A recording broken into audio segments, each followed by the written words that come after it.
आज अजून पाऊस पडलेला नाहीये. महाराष्ट्र देशात अनेक ठिकाणी, खास करून महाराष्ट्रामध्ये दुष्काळी परिस्थिती येणार.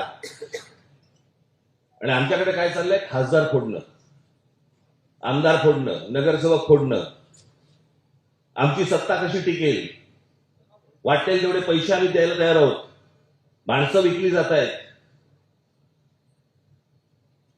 मला असं वाटतं राजकीय पक्षाच्या कार्यकर्त्यांनी या गोष्टींचा विचार करायला नाही पाहिजे. जनतेने करायला पाहिजे, लोकांनी करायला पाहिजे. की ज्यांना निवडून आणण्यासाठी तुम्ही 4-4, 5-5 तास, 2-2 तास तिथे उन्हामध्ये त्या रांगेत उभे राहिला, तो माणूस 50-100 कोटीसाठी म्हणून विकले जातात. त्यांना पुन्हा तुम्ही परत उभे करणार का? आताही जर समजा ते परत आले तर तुमची प्रतिक्रिया काय असणार त्याच्यावरती?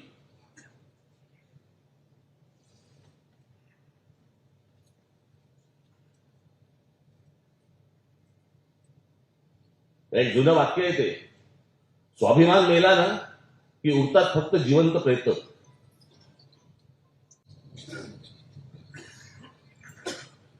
आणि हे ज्या प्रकारचं राजकारण आता महाराष्ट्रामध्ये, देशामध्ये जे सुरू आहे, भविष्यातल्या येणाऱ्या पिढ्यांना आम्ही काय सांगणार आहोत? आम्ही विकले गेलो. आता हे खासदार कुठे आहे? परवा दिवशी माझ्याकडे पत्रकार आले होते. तर आम्ही 1 मार्काचा प्रश्न, मी म्हटलं माझा 1 मार्काचा प्रश्न आहे, मला 1 मार्काचं उत्तर दे. काय म्हटलं? केंद्रात सत्ता कोणाची? तेवढी भारतीय जनता पक्षाची. म्हटलं राज्यात सत्ता कोणाची? तेवढी भारतीय जनता पक्षाची. म्हटलं मग शिवसेनेचे 6 खासदार हे भारतीय जनता पक्षामध्ये न जाता शिंदेकडे का गेले?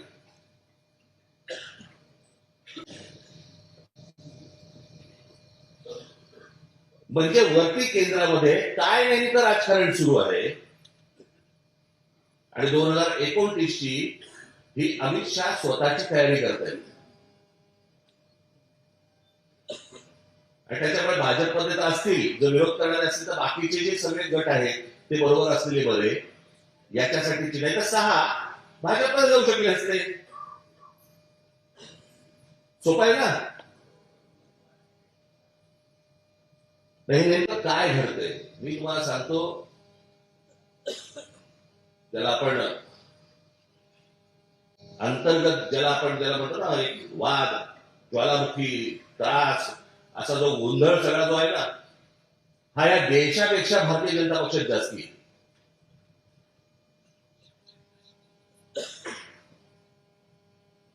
इतकं आतून सगळं त्यांच्याकडे पण पेटलेलं आहे. आता फक्त नरेंद्र मोदी आहेत, एक तिकडे एक मॅग्नेट आहे, त्याच्यामुळे सगळं शांत आहे.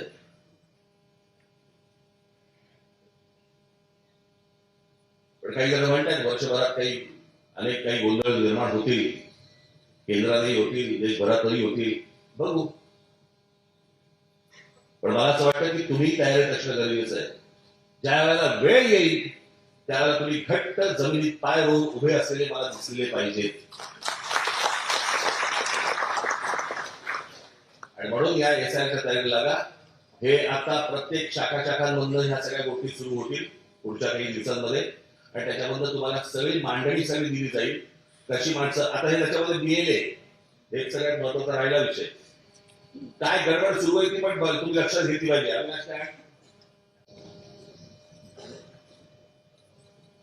माझ्याकडे काल एक बीएलएचा रिपोर्ट आला.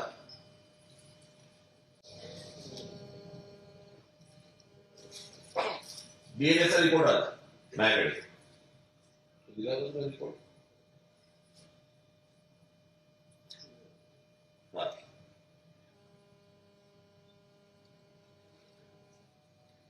आपण बीएलएवरती मेळावा घेतला होता, बीएलए नोंदणी करण्यासाठी म्हणून. आपल्या बीएलएची जी आता माझ्याकडे रिपोर्ट आला त्याच्याबरोबर प्रत्येक ठिकाणी 0-0-0-0-0-0. मला समजायला म्हटलं बिलकुल काम नाही केलं.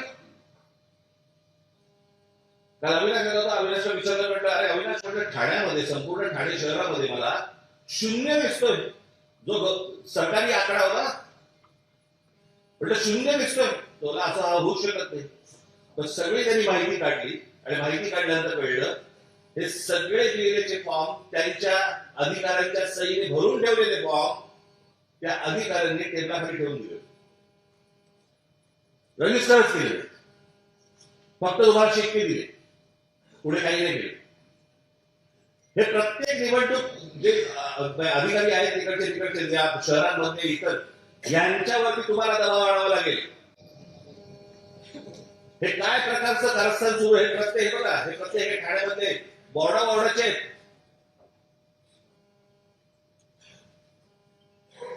म्हणजे आता इथे हा कुठचा तू दिला होता, ओवळा माचिवडा, बरोबर ना?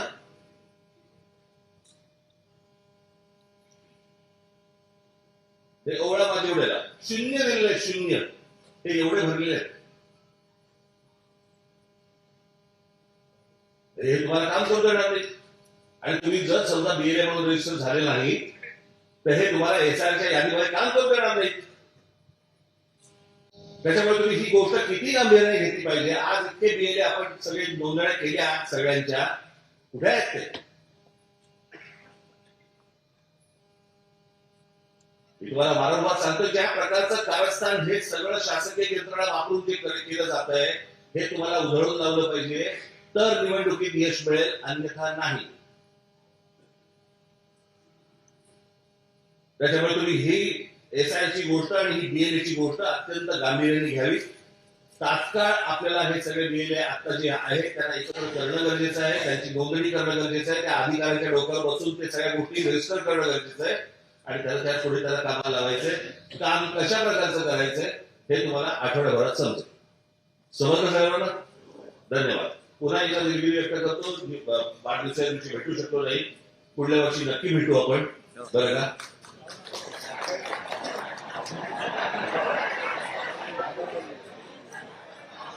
हा, म्हणजे मी बाहेर गावी, तुम्ही सगळे येऊन भेटा एकमेकांना.